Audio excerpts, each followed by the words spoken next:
નમસ્કાર, pole express ન્યૂઝમાં આપનું સ્વાગત છે।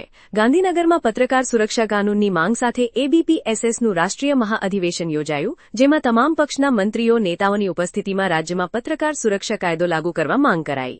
ગાંધીનગર જાશપુર સ્થિત વિશ્વ ઉમિયાધામ ખાતે અખિલ ભારતીય પત્રકાર સુરક્ષા સમિતિનું રાષ્ટ્રીય મહાઅધિવેશન યોજાયું, જેમાં દેશના 20 રાજ્યોમાંથી આવેલા પત્રકારો, સંગઠનના હોદ્દેદારો તેમજ વિવિધ રાજકીય પક્ષોના આગેવાનો ઉપસ્થિત રહ્યા હતા।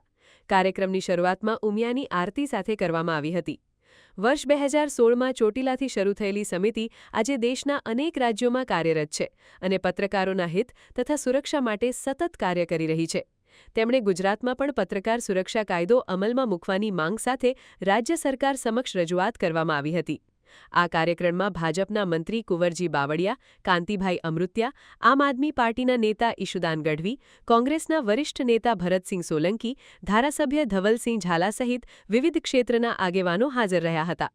ઈશુદાન ગઢવીએ ફિલ્ડમાં કવરેજ દરમિયાન પત્રકારોને પડતી મુશ્કેલીઓનો ઉલ્લેખ કરી સુરક્ષા, વીમા, મેડિકલ સહાય અને અન્ય કલ્યાણકારી યોજનાઓ અમલમાં મૂકવાની જરૂરિયાત વ્યક્ત કરી હતી।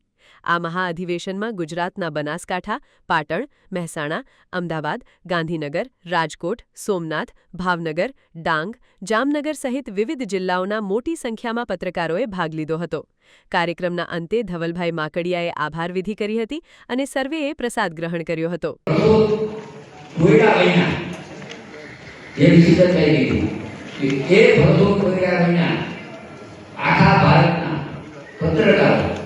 અને સરકારમાં જે વિરોધ પક્ષ જે હોય સાથે મળી જો આવી રીતે પ્લાનિંગ કરે તો ભારતનું ભવિષ્ય શું મને વિશ્વાસ પણ એમાં हमारा क्या काम किया है तुम्हारा बना किया है। हमारे बीच विश्व उमिया फाउंडेशन के सभी यहाँ बैठे हुए सब नेतागण, हमारे ईशुदान भाई और आप सभी पत्रकार मित्रों, पूरे दुनिया में हम ये बात को तो स्वीकार करते हैं कि ये चौथा स्तंभ है डेमोक्रेसी का। अब डेमोक्रेसी के बारे में भी सबको सोचना है, कैसी है डेमोक्रेसी, कहाँ है।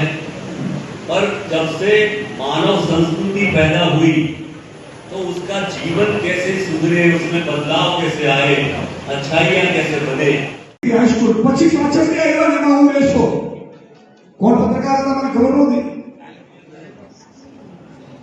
અને એ સમયે ઈ પત્રકારે જે અડધો કલાકનો લેક્ચર એટલે કે એ સંબોધન કર્યું એમાંથી મેં એ સમયે નક્કી કરી લીધું મારે પત્રકાર થવાનું છે।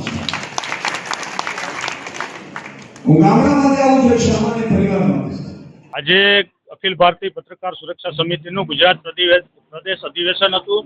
ગુજરાતભરના તમામ 33 જિલ્લાઓમાંથી મોટી સંખ્યામાં 700 થી 800 પત્રકારો આ અધિવેશનમાં ઉપસ્થિત હતા। બધા પત્રકારો દ્વારા એકી સુરે ગુજરાતમાં પત્રકાર સુરક્ષા કાનૂન લાગુ કરવાની વાતનું ઉચ્ચારણ કરવામાં આવ્યું હતું। આ માટે થઈને અધિવેશનની અંદર ઠરાવ પણ પસાર કરવામાં આવ્યો। અધિવેશનમાં ગુજરાત રાજ્યના મંત્રીશ્રીઓ કુંવરજીભાઈ બાવળિયા, કાંતિભાઈ અમૃત્યા, અનેક ધારાસભ્યશ્રીઓ અને વિપક્ષના પણ પ્રમુખ નેતાઓ કહી શકાય એવા ભરતસિંહ સોલંકી સાહેબ, ઈશુદાન ગઢવીજી સહિતના ઉપસ્થિત રહ્યા હતા। તમામે એકી સુરે પત્રકારોની આ માંગનો સૈદ્ધાંતિક સ્વીકાર કર્યો છે અને દરેક મહાનુભાવોએ પોતાની વાતને અનુમોદન આપ્યું છે અને પત્રકારોની માંગ આગામી સમયમાં ગુજરાત વિધાનસભામાં પણ ઉઠાવવામાં આવશે એવી ખાતરી આપી છે।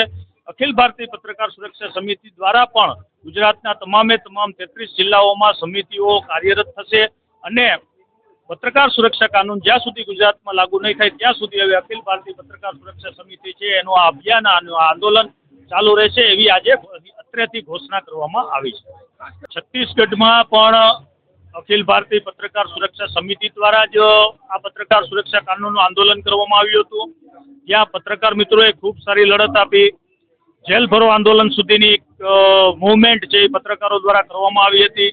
હવે આ જ પ્રકારનું અભિયાન આપણે આજથી ગુજરાતમાં શરૂ કર્યું છે અને મને આશા છે કે ગુજરાતની અંદર ભૂપેન્દ્ર પટેલ જેવા મુખ્યમંત્રી, જેને સંવેદનશીલ મુખ્યમંત્રી કે ખૂબ ભલા માણસ તરીકેની એમની ખ્યાતિ છે, ત્યારે ગુજરાતમાં પણ આગામી સમયની અંદર પત્રકારોની આ વાજબી માંગ સ્વીકારવામાં આવશે અને ગુજરાત વિધાનસભામાં પણ પત્રકાર સુરક્ષા કાનૂન લાગુ થશે। સુરક્ષિત બને એની આર્થિક સુરક્ષાઓ એની સામાજિક સુરક્ષા, એને એ બીમાર પડે તો એની મેડિકલ સુરક્ષા, એના દ્વારા એને કોઈ દ્વારા પ્રતાડિત કરવામાં આવે, શારીરિક રૂપે એને નુકસાન પહોંચાડવામાં આવે તો શારીરિક હિંસા સામે પણ એને સુરક્ષા મળે, એમાં તમામ પ્રકારની જોગવાઈઓ આ પત્રકાર સુરક્ષા કાનૂનના ડ્રાફ્ટની અંદર આવરી લેવામાં આવી છે. અને આપણે જ્યારે ગુજરાત રાજ્યના મુખ્યમંત્રીશ્રીને આ બાબતે રજૂઆત કરશું, એમાં પણ પત્રકારોની સુરક્ષાની તમામ બાબતોને આપણે આવરી લેશું.